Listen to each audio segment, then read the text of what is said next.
हाय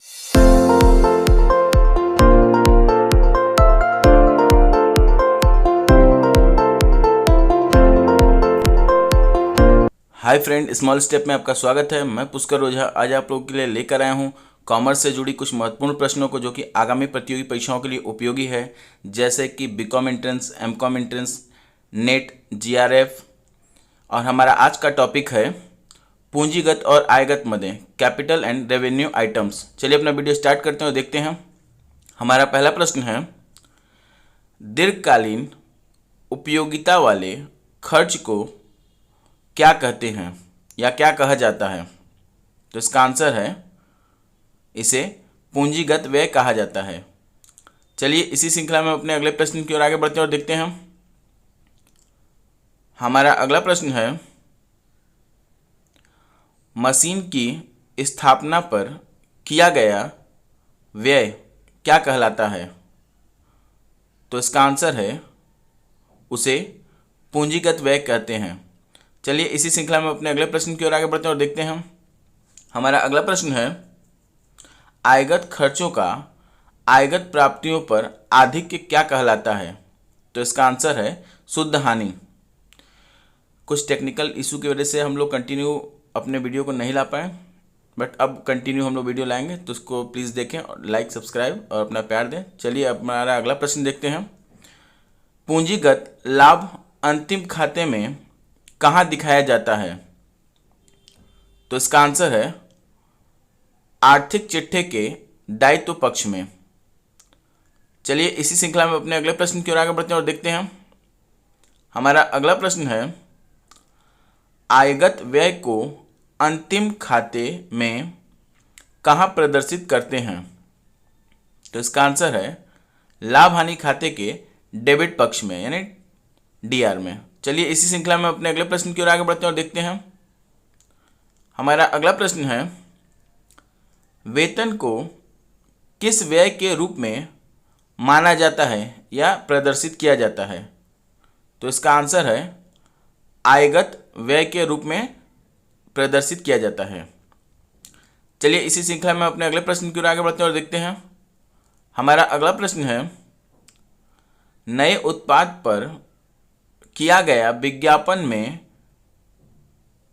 क्या माना जाता है? यानी नए उत्पाद पर किया गया जो व्यय होता है उसे क्या माना जाता है? तो इसका आंसर है, स्थगित आयगत व्यय। चलिए इसी श्रृंखला में अपने अगले प्रश्न की ओर आगे बढ़ते हैं और देखते हैं। हमारा अगला प्रश्न है, सिनेमा घर में बैठने की व्यवस्था में किया गया व्यय क्या कहलाता है? तो इसका आंसर है, उसे पूंजीगत व्यय कहते हैं। चलिए इसी श्रृंखला में अपने अगले प्रश्न की ओर आगे बढ़ते हैं और देखते हैं। हमारा अगला प्रश्न है, फर्नीचर खरीदने के तुरंत बाद मरम्मत पर किया गया व्यय क्या माना जाएगा? तो इसका आंसर है, उसे पूंजीगत व्यय माना जाएगा। चलिए इसी श्रृंखला में अपने अगले प्रश्न की ओर आगे बढ़ते हैं और देखते हैं। हमारा अगला प्रश्न है,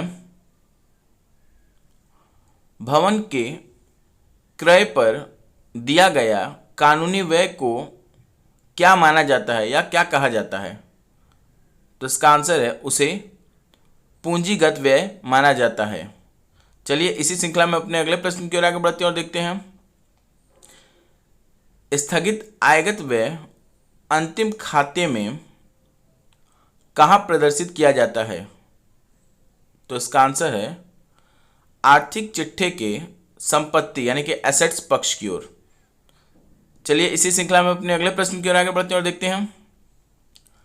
हमारा अगला प्रश्न है, अनुसंधान कार्य पर किया गया व्यय, अनुसंधान कार्य पर किया गया व्यय क्या माना जाता है?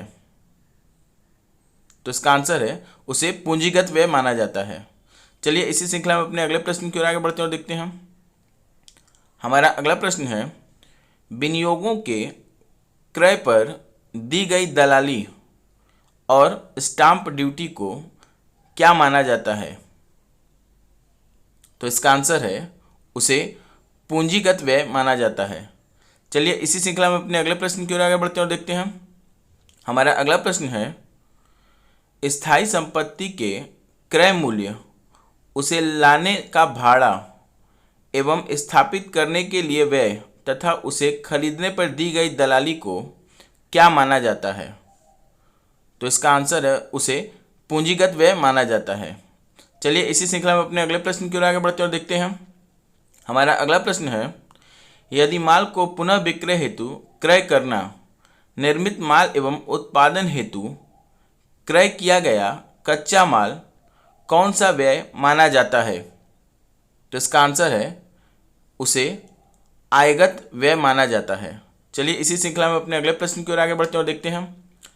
हमारा अगला प्रश्न है, प्रारंभिक व्यय ऋणपत्रों एवं अंशों पर छूट, विकास व्यय तथा अभिगोपन कमीशन को कौन सा व्यय माना जाता है?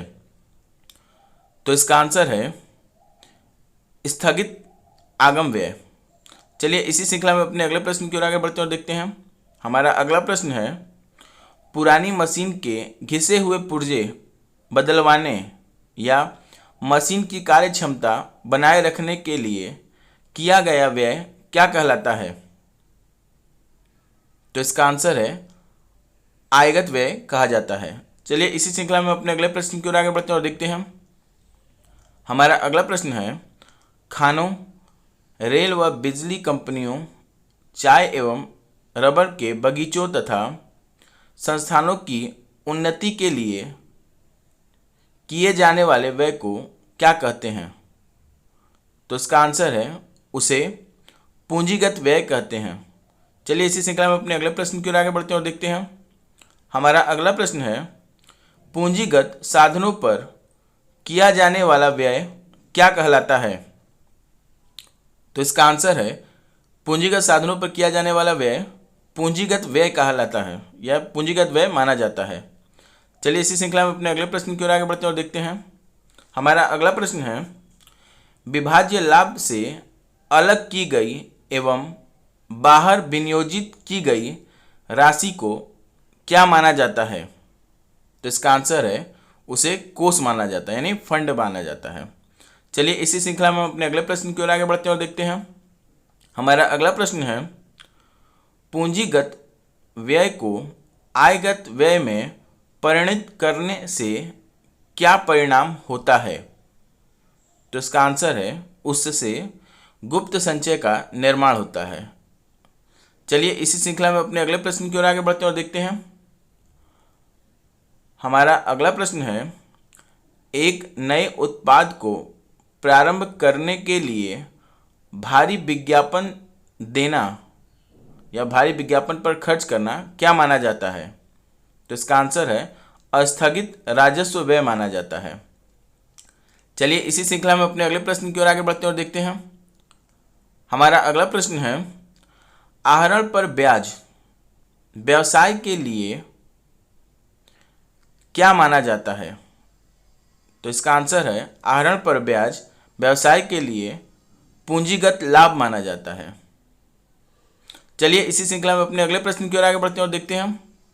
हमारा अगला प्रश्न है, एक प्रकाशक द्वारा कॉपीराइट प्राप्त करने के लिए किया गया खर्च क्या कहलाता है? तो इसका आंसर है पूंजीगत व्यय माना जाता है। चलिए इसी श्रृंखला में अपने अगले प्रश्न की ओर आगे बढ़ते हैं और देखते हैं। हमारा अगला प्रश्न है, अति पूंजीकरण का क्या परिणाम होता है? तो इसका आंसर है अति पूंजीकरण का परिणाम समुदाय के साधनों का दुरुपयोग माना जाता है। चलिए इसी श्रृंखला में अपने अगले प्रश्न की ओर आगे बढ़ते हैं और देखते हैं। हमारा अगला प्रश्न है, पूंजीगामी उद्योगों के परिणाम स्वरूप क्या परिणाम होता है या क्या होता है, उसका जो प्रतिक्रिया होती है वो कैसी होती है? तो इसका आंसर है समग्र पूंजी सृजन में कमी होती है। चलिए इसी श्रृंखला में अपने अगले प्रश्न की ओर आगे बढ़ते हैं और देखते हैं। हमारा अगला प्रश्न है, एक व्यापारी के कर्मचारियों द्वारा गमन कर ली गई रकम को क्या माना जाता है? तो इसका आंसर है उसे आयगत हानि माना जाता है। चलिए इसी श्रृंखला में अपने अगले प्रश्न की ओर आगे बढ़ते हैं और देखते हैं। हमारा अगला प्रश्न है, समता अंशों के निर्गमन पर प्राप्त प्रीमियम को क्या माना जाता है? तो इसका आंसर है, उसे पूंजीगत आय माना जाता है। चलिए इसी श्रृंखला में अपने अगले प्रश्न की ओर आगे बढ़ते हैं और देखते हैं। हमारा अगला प्रश्न है, व्यावसायिक कार्यकाल के दौरान रोकड़िए द्वारा नगद धनराशि की चोरी की जाती है तो उसे क्या माना जाएगा? तो इसका आंसर है, उसे आयगत हानि मानी जाती है। चलिए इसी श्रृंखला में अपने अगले प्रश्न की ओर आगे बढ़ते हैं और देखते हैं। हमारा अगला प्रश्न है, पूंजीगत लाभ कब अर्जित किया जाता है?